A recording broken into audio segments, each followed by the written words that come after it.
آج میں آپ کے ساتھ ایک سچا واقعہ شیئر کرنے لگی ہوں جو کہ میری آنٹی نے کیا تھا، اور انہوں نے بتایا کہ انہوں نے ایسا وظیفہ کیا تھا، اور جو ہے انہوں نے یہ وظیفہ 313 مرتبہ کیا تھا۔ ان کی ساس جو ہے وہ انہیں اجازت نہیں دے رہی تھی کسی بھی حال میں، اور گھر میں جو ہے جوائنٹ فیملی کی وجہ سے بہت زیادہ ان کے گھر میں مسئلے تھے، اور اس کی جو ساس ہے وہ بالکل بھی اجازت نہیں دے رہی تھی۔ لیکن پھر انہوں نے یہ وظیفہ شروع کیا۔ آپ یقین نہیں کریں گے کہ یہ وظیفہ کرتے ہی ان کی ساس نے انہیں خود اجازت دے دی، خوشی خوشی کہ اپنا گھر لے لو۔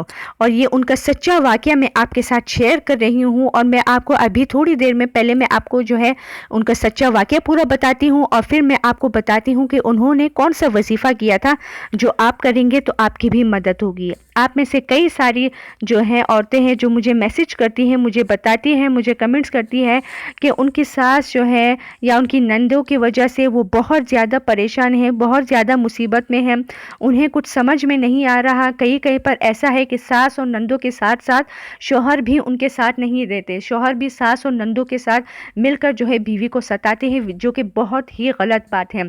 بیوی کا ساتھ ہمیشہ دینا چاہیے، ہاں تھوڑا ماں کو بھی سمجھائے، تھوڑی بیوی کو بھی سمجھائے۔ غلطی دونوں طرف کی ہو سکتی ہے، کئی بار غلطی ایک طرف سے بھی ہوتی ہے۔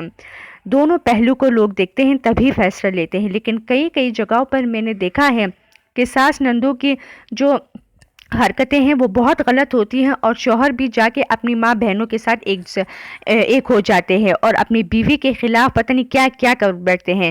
بیوی، یہ بہت ہی غلط بات ہے۔ وہ عورت آپ کے لیے اپنا پورا گھر چھوڑ کے آئی ہے، اس کا مطلب یہ تو نہیں کہ آپ کے من میں جو آئے آپ وہ ظلم ان کے ساتھ کریں، بہت ہی غلط بات ہے۔ اگر ہم ایک دوسرے کی بات کو سمجھیں گے، ایک دوسرے کی تکلیف کو سمجھیں گے، ایک دوسرے کو سمجھیں گے کہ یہ اگلا بندہ کیا چاہتا ہے، تب ہمارے گھر میں کوئی بھی مسئلہ نہیں ہوگا۔ اگر دو بندے ایک صحیح فیصلہ نہ کر سکے تو تیسرے بندے کو آ کر صحیح فیصلہ کرنا چاہیے، لیکن عموماً گھروں میں ایسا نہیں ہوتا۔ جو بندہ غلط ہوتا ہے سب اسی کے ساتھ دیتے ہیں۔ اور جو میرے آنٹی تھی وہ بہت زیادہ پریشان تھی، اسے کچھ سمجھ میں نہیں آیا۔ اس کے جو ہے کچن کے مسئلے الگ تھے، گھر کے مسئلے الگ تھے، اور اوپر سے ساس سسر اس کو اجازت نہیں دے رہے تھے۔ لیکن اس وظیفے کو کرنے کے بعد اچانک اس کی جو ساس ہے اس نے خود کہہ دیا کہ تم اپنے لیے خوشی خوشی الگ گھر لے لو، اور اس نے سب کو الگ گھر کی اجازت دے دی۔ لیکن شروعات میری آنٹی سے انہوں نے کی۔ انہوں نے یہ وظیفہ کیسے کیا، کس طرح کیا، اس نے یہ خود بتایا ہے، اور میں آپ کو یہ وظیفہ آگے ابھی تھوڑی دیر میں شیئر کر کے بتاتی ہوں، کیونکہ آپ بتاتے ہیں کہ وظیفہ جلدی شیئر کیا کرے، اس لیے میں نے اس وظیفے کو جلدی شیئر کیا ہے۔ اور یہ وظیفے کے لیے میں چاہتی ہوں کہ آپ اپنی پین کاپی اٹھا لیں تاکہ آپ یہ وظیفہ لکھ لیں۔ یہ وظیفہ بہت ہی آسان ہے، آپ میں سے سب کو یہ دعا یاد بھی ہوگی۔ انہوں نے جس طرح کیا میں آپ کو اسی طرح یہ وظیفہ بتانے لگی ہوں، کبھی ہمت مت ہاریے گا۔ میری آنٹی کے گھر میں بھی مسئلے تھے، انہوں نے ہمت نہیں ہاری، اور انہوں نے جو ہے اس وظیفے کو کرتے رہا، اور کچھ ہی دنوں میں اس کی ساس نے خود ہی اسے اجازت دے دی۔ یہ جو ہے یہ بات تھوڑی مشکل تھی اس کے لیے کہ اس کی ساس کبھی اسے اجازت دے گی یا نہیں دے گی، لیکن پھر بھی اس وظیفے کو کرنے کے بعد اس کی ساس نے خود اسے اجازت دے دی۔ اس لیے دعا کب کیسے قبول ہو جائے یہ ہمیں نہیں پتہ، اس کا اندازہ کسی کو بھی نہیں ہوتا۔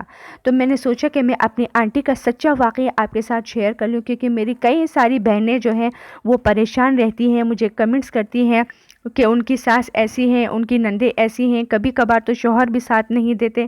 اس طرح مشکل جو ہے زندگی اور مشکل ہو جاتی ہے، زندگی اور مسئلے کھڑے ہو جاتے ہیں، آزمائشوں کا سمندر بن جاتا ہے۔ لیکن میری بہنوں، کبھی آپ نے ہمت نہیں ہارنی، کبھی بھی آپ کو دل چھوٹا نہیں کرنا۔ انشاءاللہ اس وظیفے کو کرنے کے بعد میں آپ کو یقین کے ساتھ بتا رہی ہوں کہ آپ خود پھر مجھے کمنٹس میں بتائیں گے، جیسے میری آنٹی کو الگ گھر ملا تھا خوشی خوشی، نہ تو کوئی ناراضگی ہوئی تھی، کچھ بھی نہیں، خوشی خوشی انہیں الگ گھر ملا تھا، ویسے ہی انشاءاللہ آپ کو بھی اللہ الگ گھر نصیب کرے گا، خوشیوں کے ساتھ، خیر و عافیت اور برکتوں کے ساتھ انشاءاللہ۔ کبھی بھی ہمت مت ہاریے گا، مشکلات زندگی کا حصہ ہے جو کہ آتی رہتی ہیں۔ تو میں نے آپ کو کہا تھا کہ آپ ایسا کریں، آپ پہلے پین کاپی اٹھا لیں تاکہ اگر میں یہ وظیفہ بتاؤں آپ اگر بعد میں بھول جائیں تو آپ کے لیے مسئلہ ہوگا، اس لیے اس وظیفے کو لکھ لینا آپ کے لیے اچھا ہوگا تاکہ آپ کو بعد میں رہے اور میری ویڈیو ڈھونڈنے کی ضرورت آپ کو نہ ہو۔ یہ وظیفہ بہترین ہے، جب آپ کریں گے تو آپ کو خود احساس ہوگا۔ انشاءاللہ کبھی بھی آپ گھبرائیں گے نہیں، کبھی بھی ڈریں گے نہیں، بلکہ انشاءاللہ یہ فیصلہ خود ہو جائے گا۔ یہ ایک سچا واقعہ میں نے اپنی آنٹی کا آپ کے ساتھ شیئر کیا ہے، جو کہ میں امید کرتی ہوں آپ سب کو جو ہے اچھا لگا ہوگا، آپ سب کو ایک ہمت ملی ہوگی، آپ سب کو ایک جو ہے نیا جو ہے حوصلہ ملا ہوگا کہ کبھی ہمت نہیں ہارنی۔ اگر آزمائشیں آتی ہیں تو آزمائشوں کے ساتھ پھر راحتیں آتی ہیں، خوشیاں آتی ہیں، برکتیں آتی ہیں، فضیلتیں آتی ہیں، اور پھر وہ تا عمر ہوتی ہے۔ اس لیے کبھی بھی یہ مت سوچئے گا کہ آگے کیا ہوگا، یہ کیسے ہوگا، وہ کیسے ہوگا، بلکہ یہ وظیفہ کرنے کے بعد آپ کی زندگی خوشگوار ہو جائے گی۔ یہ وظیفہ ابھی تھوڑی دیر میں آپ کی اسکرین پر شیئر ہو جائے گا، اور اس وظیفے کو کرنے کا ایک طریقہ ہے جو کہ میں آپ کو بتاؤں گی۔ یہاں پر یہ وظیفہ آپ کے ساتھ شیئر ہونے والا ہے، تو یہ لیجئے، یہ وظیفہ یہاں پر آپ کے ساتھ شیئر ہو گیا ہے۔